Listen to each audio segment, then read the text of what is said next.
Hello hi जय जगन्नाथ ମୁଁ ଆପଣମାନଙ୍କ ଆଜି ମୋ ଗାଁ ହାଟ ଏବଂ ମୋ ପାହାଡି ଗାଁ ତା ସହିତ ମୋ ବିଦେଶ ଯିବା ଆଉ ମୋ କଲେଜ ଲାଇଫ ବିଷୟରେ ମୁଁ ଆପଣମାନଙ୍କୁ ମୋ ଷ୍ଟୋରି ଆପଣମାନଙ୍କୁ ଶୁଣେଇବାକୁ ଯାଉଛି। ଜୟ ଜଗନ୍ନାଥ। ଆପଣଙ୍କୁ ଆଶା କରୁଛି ଆପଣମାନଙ୍କୁ ଭଲ ଲାଗିବ। ଆଉ ମୋ ଘର ହଉଛି ଦୁଇଟା ଡୁଙ୍ଗୁରି ପାରେଇଲା ପରେ ମୋ ଘର ମିଳିଥାଏ। ତ ଡୁଙ୍ଗୁରି କାହାକୁ କୁହାଯାଏ? ପାହାଡର ଯୋଉ ଛୋଟ ଛୋଟ ପାହାଡ ଯେଟାକୁ କାଟିକି ଛୋଟ କରିଦେଇଥାନ୍ତି ଆଉ ଛୋଟ ସୀମାଟା ରହିଥାଏ ସେଇଟାକୁ ଡୁଙ୍ଗୁରି କୁହାଯାଏ। ଆଉ ସେ ଡୁଙ୍ଗୁରି ଦିଟାକୁ ପାରେଇଲା ପରେ ମୋ ଘର ଥାଏ। ମୋ ଘର ନୀଳଗିରି ଆଉ ମୁଁ ବାଲେଶ୍ୱର ଡିଷ୍ଟ୍ରିକ୍ଟରେ ଜନ୍ମଗ୍ରହଣ କରିଛି। ମୁଁ ଆପଣମାନଙ୍କୁ ମୁଁ ମୋ ବିତି ଯାଇଥିବା କିଛି ଷ୍ଟୋରି ଆପଣମାନଙ୍କୁ ଶୁଣେଇବାକୁ ଯାଉଛି। ଜୟ ଜଗନ୍ନାଥ। ପାହାଡ ବେଳେ ଆମର କଲେଜରେ ମୁଁ ଛୁଟି ମିଳିଲା ପରେ ଆମର ସେ ଗାଁ ପିଲାମାନଙ୍କ ସହିତ ମୁଁ ବୁଲିବାକୁ ଯାଇଥାଏ। ଆଉ ସେ ପାହାଡ ଉପରକୁ ତ ପାହାଡ ଉପରେ ତ ସବୁ କିଛି ମିଳିଯାଇଥାଏ। କେତେବେଳେ ଆମ୍ବ ଟେକା ମାରିକି ଖାଅ ତ କେତେବେଳେ କୁଳି ଆଉ ସବୁଠୁ ଭଲ ଲାଗେ ଶୀତ ଦିନିଆ ମାନେ ଆମର କାଇ ଯିଏ ବିଛେଇଛି ଶୀତ ଟାଇମ ରେ ଯଦି ବିଛେଇଲେ ଠିକ ଅଛି ଆଉ ଯଦି ଟିକେ ଖରା ପାଇଗଲା ନା ତା ମାନେ ଗଲୁ ଲାଲ କରିଦେବେ ପୁରା। ପୁରା ଯିଏ ବିଛେଇବ ତ କାନ୍ଦିକି ତା ଅବସ୍ଥା ରଖିବେନି କାଇ। ଆଉ ଶୀତ ଟାଇମ ରେ ଏତେ କାମୁଡନ୍ତିନି କାହିଁକି ନା ଶୀତରେ ସେ ବାହାରନ୍ତି ନାହିଁ ଯେହେତୁ। ଆଉ ଆମେ ସେଇଟା ବି ବହୁତ ମଜା ନିଏ ଆଉ କେତେବେଳେ ପାହାଡ ଉପରେ ଚଢିକି ମାନେ ଏଞ୍ଜୟ କରିଥାଉ ତ ଏମିତି ଚାଲିଥିବା ସମୟରେ ଗୋଟେ ମାନେ ବୟସିକା ଟାଇପରେ ସାଙ୍ଗ ପିଲାଟେ ମୋର ମତେ କହିଲା କି ଆଜି ହାଟ ଯିବା। ଆଉ ସନ୍ଧ୍ୟାବେଳେ ମୁଁ ଏତେ ହାଟକୁ ଯାଇନଥାଏ। କମ ସମୟରେ ମୁଁ ଯାଇ ବୋଲି କିନ୍ତୁ ସେଇଦିନ ମୁଁ ତା ସହିତ ପଳେଇ ଯାଇଥାଏ। ଆଉ ସେ ହାଟରେ ଆମେ କିଛି ପରିବା କିଣିଥିବା ଆମେ ପାହାଡ ଉପରେ ଯେତେବେଳେ ଥାଏ ନା ଡହ ଡହ ଖରା ଦେଇଥାଏ ଆଉ ଆମେ ରେଡିଓ ନେଇକି ଶୁଣିଥାଉ ଆଉ କିଏ ଡ୍ୟାନ୍ସ ବି କରୁଥାଏ। ତ ବହୁତ ଭଲ ଲାଗେ ମାନେ ରେଡିଓର ବି ଗୀତ ସବୁ ତ ମଜା ଲାଗୁଥାଏ। ଆମେ ଆଉ ମାନେ ପୁରା ଏଞ୍ଜୟ କରୁଛି ସେ ରେଡିଓ ଗୀତ। ଆମେ ହାଟରେ ପରିବା କିଣୁ ହଠାତ୍ କରିକି ମୋ ସାମ୍ନାରେ ଗୋଟେ ଝିଅ ଆସିଯାଇଥାଏ ମୁଁ ଇଆଡକୁ ଗଲାବେଳକୁ ସିଏ ସିଆଡେ ଯାଇଥାଏ ସିଆଡକୁ ଗଲାବେଳକୁ ସିଏ ସିଆଡେ ଚାଲିଯାଏ। ଏରକମ କିଛି ସମୟ ହେଇଯାଇଥାଏ। ତ ତାପରେ ସେ ଝିଅ ସେଇଠୁ ପଳେଇ ଗଲା ପରେ ମତେ ଫେର ମୁଡିକି ଚାହିଁକି ହସି ଦେଇକି ପଳେଇଯାଏ। ତ ମୁଁ ତାକୁ କିଛି କହିପାରୁନଥାଏ ସେମିତି ହେଲା ପରେ ସେ ପଛକୁ ଅନେଇକି ପଳେଇ ଯାଇଥାଏ। ତାପରେ ଆମେ କିଣୁ କିଣୁ ସନ୍ଧ୍ୟା ହେଇଯାଇଥାଏ ପୁରା ମାନେ କି ରାତି ହେଇଯାଇଥାଏ ମାନେ କିଛି ଦେଖା ଯାଉନଥାଏ।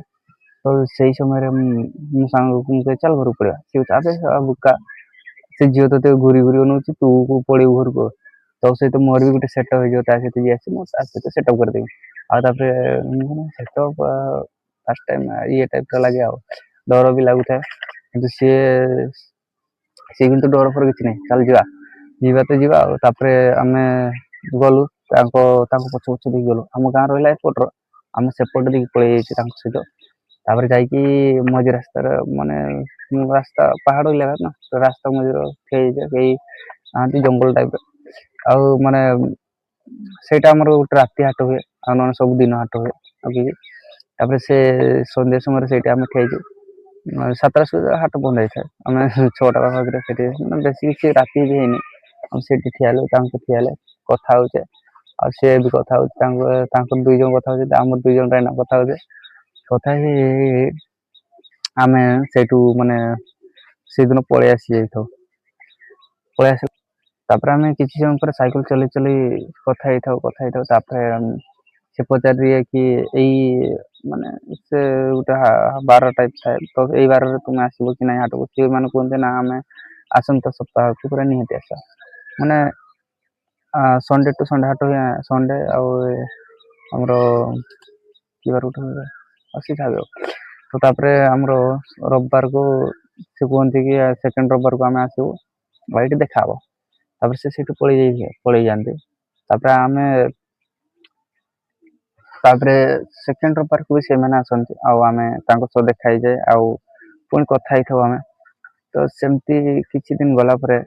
ମୁଁ ସେ ପାହାଡକୁ ଭୁଲି ଯାଇଥାଏ ମୁଁ ସେ ରେଡିଓକୁ ଭୁଲି ଯାଇଥାଏ ଆଉ ସେ ସାଙ୍ଗ ମାନଙ୍କୁ ବି ଭୁଲି ଯାଇଥାଏ। ସେ ଆମ୍ବ ଟେକା ମାରିବା ବି ଭୁଲି ଯାଇଥାଏ ପାହାଡ ଉପରେ ଚଢିବା ବି ଭୁଲି ଯାଇଥାଏ କାହିଁକି ନା ମତେ ହାଟ ପସନ୍ଦ ଆସି ଯାଇଥାଏ ନା ସେ ହାଟରେ ମୁଁ ମାନେ ସେ ଝିଅ ସହ ଦେଖା କରିବା ପାଇଁ ମୁଁ ବହୁତ ବିକଳ୍ପ ରହିଥାଏ ଆଉ ମାନେ ତା ସହିତ କଥା ହେବା ପାଇଁ ମାନେ ତାକୁ ଏନି ଟାଇମ୍ ଦେଖା କରିବା ପାଇଁ ଏରକମ ପୁରା ପାଗଳ ଟାଇପର ମୁଁ ହେଇଯାଇଥାଏ ବୁଝିଲ। ତା କିଛି ସମୟ ପରେ ହାତ ମାନେ ଗୋଟେ ବି ମିସ୍ ହେଇନି ହାତ। ତ ସେରକମ ଚାଲିଥାଏ ହେଲା କି ବେଳେ ବେଳେ ତ ଏମିତି ହେଇଯାଇଥାଏ କି ମାନେ କଲେଜ ନ ଯାଇକି ଦିନରେ ଯାଇକି ତାଙ୍କ ସହିତ ଦେଖା କରୁଦିଏ କେତେବେଳେ କଣ କରୁଦିଏ ତ ପୁରା ମାନେ ଅଲଗା ପ୍ରକାର ୟାର ଅ ମାନେ ତାକୁ ଖୁସି କରିବା ପାଇଁ ଅ ଜଙ୍ଗଲର ପତ୍ର କିଛି ଆଣିଥାଏ ଆଉ ତାକୁ ସିଲେଇ କରିକି ବିକିକି ଭାଇ ତାକୁ କେତେବେଳେ ଗୁପଚୁପ କେତେବେଳେ କୋଉ ମେଳାକୁ କେତେବେଳେ କୋଉଠି କିଷ କରେ ମାନେ ମୋ ମୁଣ୍ଡ କାମ କରେନି। ମୁଁ କୋଉଠୁ ପଇସା ଆଣିବି ତାକୁ ଏଇଠି ନେମି ତାକୁ କେତେବେଳେ ମାନେ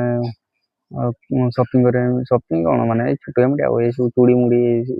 କାନଫୁଲ ଫାନଫୁଲ ଏଇ ସବୁ ଆଉ ସେ ମାନେ ସେଇଟା ବି ଗୋଟେ କେମିତି ବଢିଆ ଲାଗିଥାଏ କାହିଁକି ନା ଆମର ସେତିକି ଇନକମ ନଥାଏ ଯେତିକି ଆମେ ସେ ଝିଅ ପଛରେ ଖର୍ଚ୍ଚ କରିଦେଇଥାଉ। ଆଉ ଖୁସି ତ ସେତିକି ଲାଗିଥାଏ ଯେତେବେଳେ ଆମେ ତାକୁ ମନ୍ଦିର କିମ୍ବା ମେଳାରେ ହାତ ଧରିକି ଗୋଟା ବୁଲେଇଥାଉ ବହୁତ ଖୁସି ଲାଗିଥାଏ କି ମୁଁ ବି ଗୋଟେ ମାନେ ଝିଅକୁ ନେଇକି ବୁଲୁଥିବ ଅନ୍ୟ କିଏ ଦେଖିନି ମୋ ଗାଣ୍ଡି ଜଳିଯିବ ତାର କହିବ ଆରେ ଭାଇ ସାବ बच्चा है वे अभी भी बच्चा हुआ तो क्या हुआ क्या कहे ना तो एमती करके हमें रैंडम बुलଥାଉ କି ଚଢିଥାଉ ଆରେ ଭାଇ ସାବ ପତ୍ର ଗୁଟେ ଗୁଟେ କେତେବେଳେ ରାତିକୁ ବି ଦିନ କରିଦେଇଥାଏ ମାନେ ସିଲେଇ କରି କରି ସେ ଝିଅ ପାଇଁ ଝିଅ ପଛରେ ଏତେ ଯେ ମାନେ ପାଗଳ କିଣିକି ମୁଁ ନିଜକୁ ନିଜେ ହରେଇ ଦେଇଥାଏ ପୁରା ମୁଁ କୋଉ ଦୁନିଆରେ ଆସିକି ପହଞ୍ଚିଗଲି ମୁଁ କିଛି ବୁଝିପାରୁନଥାଏ କୋଉଠି ଥିଲି ୟାର କୋଉ ପାହାଳରେ କୋଉଠି ଗଛର ଟେକା ଆମ୍ବ ଟେକା ମାରି ଖାଇବା ପିଲା ଶାଳ ପତ୍ରକୁ ବିଛେଇକି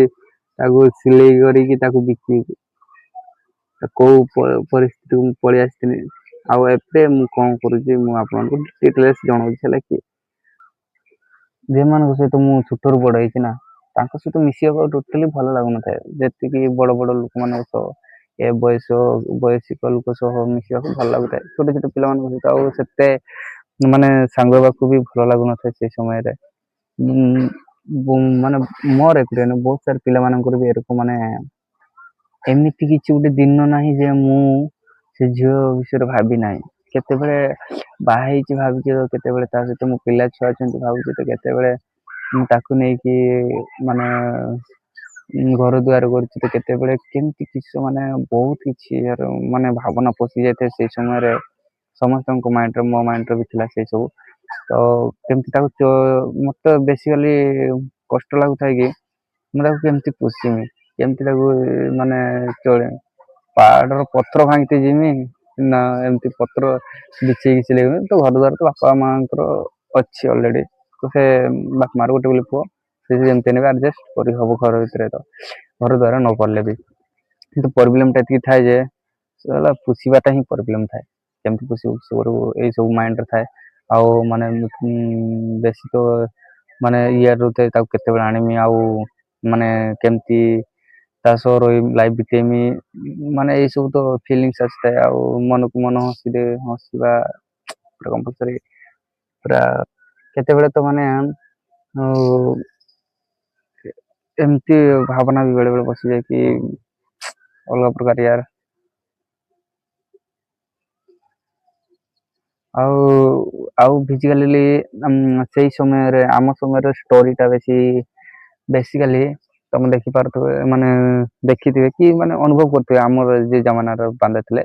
ତ ହାତ ଗୁଡା କାଟି ଦଉଥିଲେ ନା ତ ମୁଁ ବି ସେମିତି ହାତ କାଟି ଦେଇଛି ଆଉ ତା ନା ଲେଖି ଦେଇଛି ତାପରେ ଲେଖିଦେଲା ପରେ ମୁଁ ତାକୁ ଦେଖେଇ ଦେଇଛି ଲାଗି ଦେଖେଇ ଦେଇଛି ତାପରେ ସିଏ ତାର ଦେଖିକି ତାପରେ ସିଏ କହୁଛି ପାଗଲା ହେଇଯାଇଛି ନା କଣ ଆଉ ମୁଁ ଭାବିଲି ମୋ ମାନେ ସେଇ ସେତିକି କହିଛି ମୁଁ ଅଲଗା ପ୍ରକାର ମାନେ ଦିବାନା ହେଇଛି ପାଗଲା ହେଇଛି ନା କଣ ହାତ କାଟି ଦଉଛି ଆଉ ଥରେ ସେମିତି କରିବୁ ଆଉ ଦେଖା କରିବାକୁ ଆସିବିନି ଭୁଲିଯିବି ତମକୁ ସେରକମ ନା କାଟିବନି ଇଏ କରିବନି ମାନେ ବହୁତ କିଛି ବୁଝେଇଥିଲା ପରେ ମୁଁ ତାପରେ ଆଉ ସେଇଠୁ ପଳେଇ ଆସିଥାଏ ଆଉ ତାପରେ ସେ ସବୁ ଭାବନାରେ ପଶିଲା ପରେ ଏଇ ଯୋଉ ଏମିତି ଖୁସି ମିସି ଏରକମ କରିକି ମୁଁ କଲେଜ ଲାଇଫକୁ ବର୍ବାଦ କରିଦେଇଥାଏ ଆଉ ମୁଁ ପଳେଇ ଯାଇ